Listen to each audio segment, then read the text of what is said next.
அன்பு நெஞ்சங்களுக்கு வணக்கம்.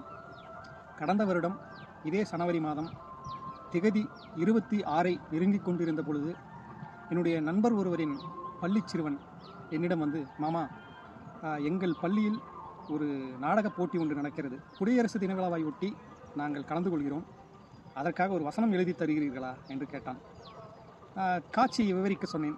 பல வருடங்கள் ஒரு அடிமைப்பட்டு கொண்டிருந்த ஊர் மக்கள் மீண்டும் விடுதலையாகி திரும்பவும் அதே படையெடுப்பால் நெருங்கி வந்த பொழுது இந்த ஊர் மக்கள் அனைவரும் சேர்ந்து அவர்களின் வீரத்தால் அவர்களை விரட்டி அடித்த பொழுது ஒரு எச்சரிக்கை செய்தி சொல்வது போல் ஒரு காட்சி வேண்டும் என்று கேட்டான்.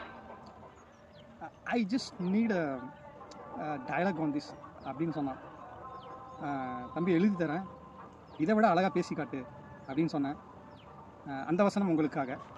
மீண்டும் எங்களை அடிமையாக்கினால் எங்கள் சுதந்திர தாகத்திற்கு எதிரியின் உதிரம் மட்டுமே நீராக பருகப்படும்.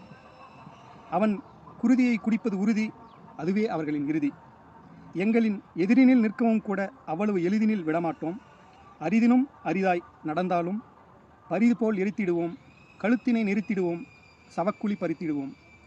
எதிரியை நோக்கி வீசிடவும், அவன் சிரசை சீவிடவும், மழுங்கிய வாள்களை எங்களின் மார்தட்டியே கூர்மையாக்கிடுவோம். எங்களின் குத்திட்டி உங்கள் குரல் வலையை நோக்கி எப்பொழுதும் பாய்ந்து கொண்டுதான் இருக்கும் என்பதை மறவாதீர். வீணாய் எம் மண்ணில் இரவாதீர் என்பதே அது. ஜெய்ஹிந்த்.